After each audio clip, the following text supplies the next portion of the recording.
You're listening to the Otis Jiry channel.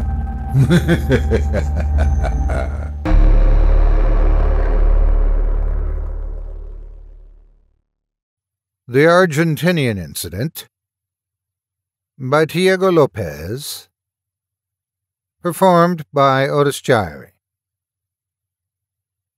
In the winter of 1998, there was an undocumented wave of brutal murders that nearly wiped out the entire population of a small fishing village in Argentina.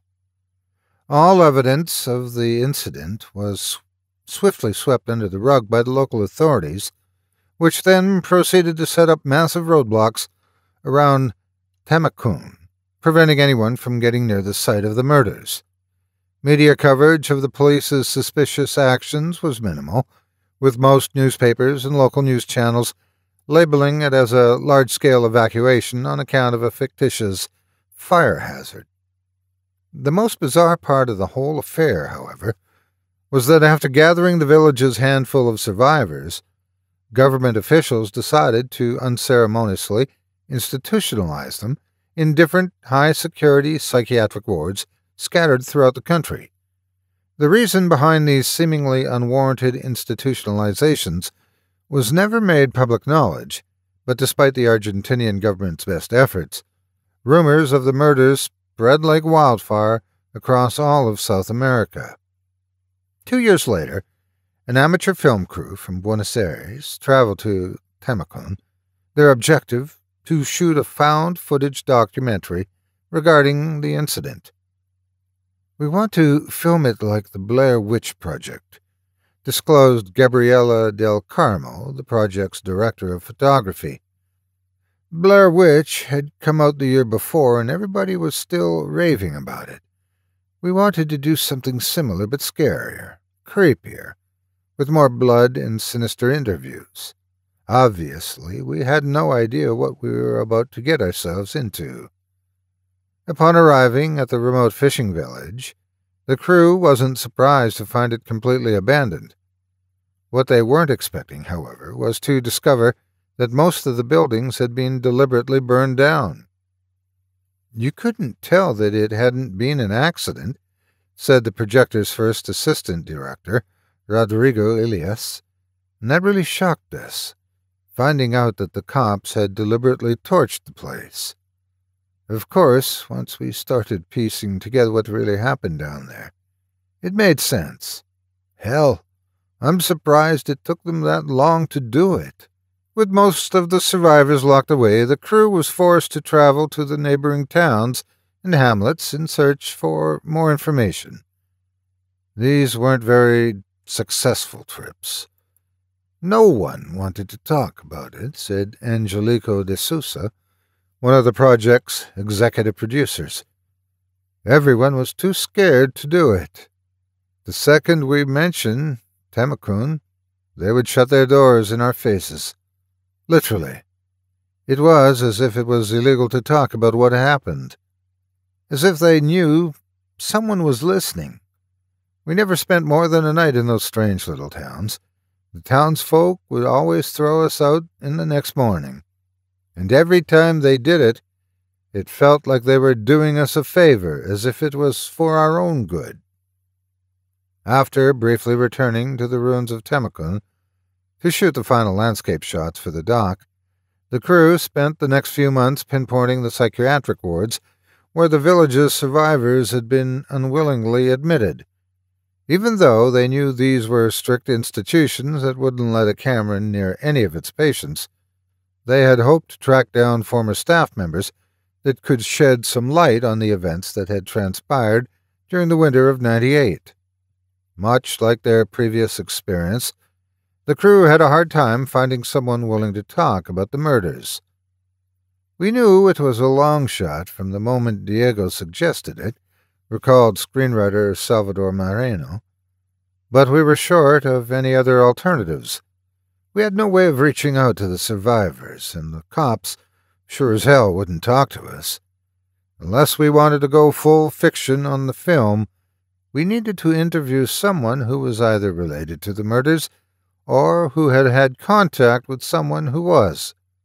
To be honest, we actually came very close to go in a completely different direction with the entire project. Yet, before they had a chance to consider a different approach, the film unit's production manager, Lucas Pascal, was contacted by a peculiar man with a strange accent. He told me that he had worked as a security guard at Santa Lucia during '98, explained Pascal. Santa Lucia was one of the 9 hospitals that had come up during our investigation. Naturally, we were pretty excited about interviewing this guy. At the same time, we were also prepared to be completely disappointed. We weren't exactly sure what kind of information we'd get from him. Some suspected he was only trying to scam us. We only found out that he was for real when he demanded that his name remained anonymous and that his face be blurred out in the final cut. A small excerpt from the interview's transcript reads as follows. Interviewer: How long were you a security guard at the hospital? I worked in Santa Lucia for 9 years. And when did you quit? I didn't. I was fired. May I ask why you were let go? They told me that I talked too much. About what? Oh, all sorts of things. Being a security guard gets pretty boring at times, even in a loony bin. When something interesting happens, you talk about it. But if I had to guess, what really pissed them off was when I told a couple of friends about the shady stuff that happened during the winter of '98. Care to elaborate? Sure. Is the whole point of the interview, right?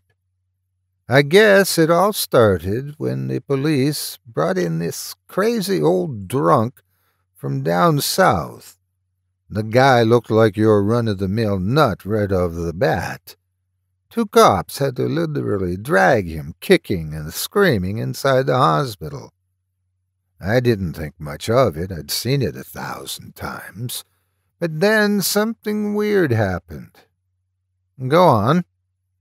This detective showed up the following day. Not just any detective, mind you. No, this one was a Yankee.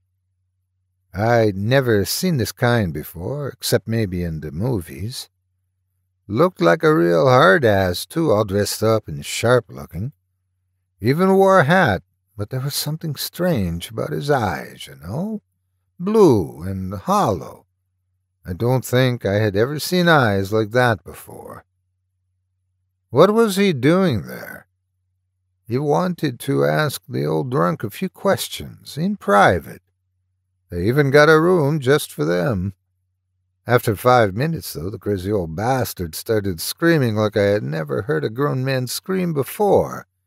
The doctors and nurses rushed in, and the Yankee disappeared in the middle of the commotion. I never saw him again. But the drunk didn't stop screaming until the nurses put him to sleep. Made my blood curdle, all that screaming. And then the things quieted down for a while. Obviously, there was a lot of gossip going around. Everyone had their own story about how the Yankee managed to frighten the old drunk so much. Some said he showed him a picture. Others said that he just whispered something in his ear. No one knew for sure, not even the doctors. And a week later, no one seemed to care. And this is, of course, until they found the old drunk's body lying in the garden. Murdered. It looked like it. Officially, they labeled it as a suicide on account that he had overdosed on antidepressants and all, but that story didn't stick. Why not? Because the guy wasn't allowed to leave his room. They kept him locked away tight, restrained, too. He couldn't have escaped without help, let alone get his hands on prescription meds. It was all very suspicious. So you're saying that someone must have set the whole thing up? Exactly. At the same time, you got to ask yourself who would do such a thing. Why go through the trouble of killing an old defenseless drunk? What did he do to deserve it? Maybe he saw something he shouldn't have. Maybe he didn't have a choice. Supplied with more questions than answers, the crew's ever-growing curiosity fueled them to attempt to track down the enigmatic American detective. This is where the part of things started getting really weird, said Del Carmo. We found out that Santa Lucia wasn't the only place where people had seen Detective Blue Eyes. That's what we called him.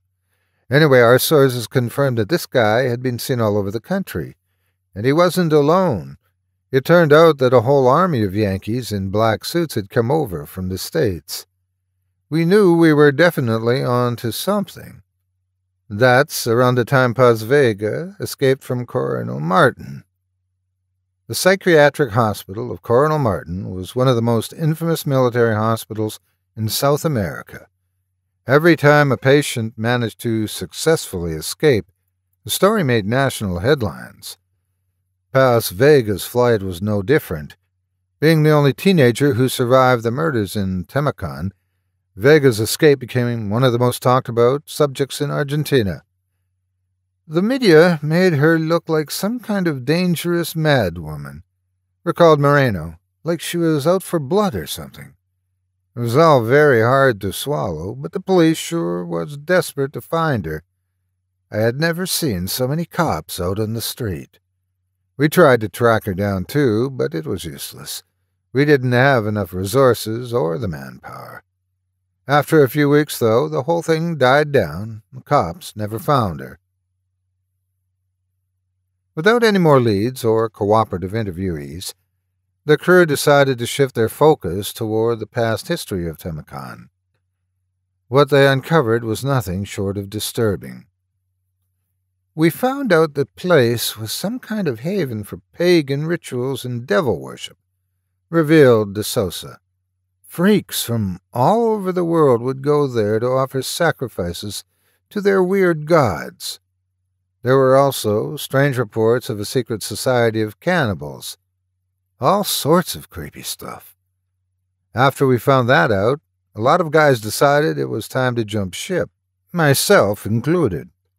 Money was starting to get tight, too, so it seemed like the logical thing to do. But Diego wouldn't let go. He wanted to see the whole thing through. Diego Silva, the project's director, had become completely obsessed with the murders of Temacan. So much so, in fact, that not even when all of his crewmates had gone their separate ways did he put a stop to his manic research, which eventually led him to leave the country. The last time I heard from him, he was headed to Italy, said Pascal. Something about tracking down Paz Vega's last known relatives. I remember thinking it was a waste of time, even if he did manage to find out where they lived. The Yankees had probably been there already. But Diego didn't care. He couldn't be reasoned with. He was past salvation. After boarding a cheap flight to Naples, Diego Silva wasn't seen again for over 12 years. His sudden disappearance did not go unnoticed. Both family members and close friends alike flew to the filmmaker's last known whereabouts in a desperate attempt to find him. Unfortunately, the 26-year-old Argentinian from Buenos Aires left no trace. It was only on the morning of the 22nd of March, 2015, that he would be heard from again when Gabriela del Carmo received a strange letter in her mail. Inside it were 3 sheets of toilet paper covered in faded writing. Due to the poor quality of the ink and the rushed nature of the handwriting, a large portion of what was written remains undecipherable. A rough transcript of the message, with some parts added in based on logic and conjecture, reads as follows. My dearest Gabriela, men in white coats are about to do something to my brain. They say it will make me forget what I know. It's all for the best. Leaving Argentina was a mistake. The doctors tell me that I probably won't be the same after the operation. They say that I'll probably forget all about my friends and family. As much as that saddens me, I'm still glad they're doing it. I know it sounds cliché, but I can no longer live with what I know. I never did find the girl, but I did find out what happened at Temakan. Not all of it, but some parts. I wish that I hadn't. It's so much worse than what we thought. For once, they were right to hide something from us. Please, take care of yourself, and tell the others that I'm okay. Don't try to find me. Don't go back to Temakan. They didn't kill them all. With no mention of a place or any other means of discerning his exact location, all that Del Carmo could do was share the contents of the message with Silva's family and former crewmates, nimbly neglecting to mention its last sentence. Yet, as distressing as it was to read Silva's cryptic message, Del Carmo couldn't help but feel a strong urge to revisit the footage they shot during their trip to the fishing village. After reading his letter, it felt like we missed something while we were there, she explained. And there was something about that last sentence that really made my skin crawl. Del Carmo went on to rewatch the footage several times, but it was only after she digitally enhanced some of the wide shots of the village's waterfront that she noticed something odd. Back then, we were so focused on examining the burned houses for clues that we didn't pay attention to anything else, she confessed, especially not the seagulls. Upon carefully analyzing one of the shots, Del Carmo noticed a large group of seagulls fighting over what appeared to be a human foot. Unlike digital video, which has a set number of pixels, she explained, when you digitally enhance film, you can actually zoom in on certain areas without it affecting the level of detail, kind of like what they do on CSI and other cop shows. When I zoomed in on the foot, I noticed that it had human bite marks all over it. A discovery that brought her to an unsettling conclusion.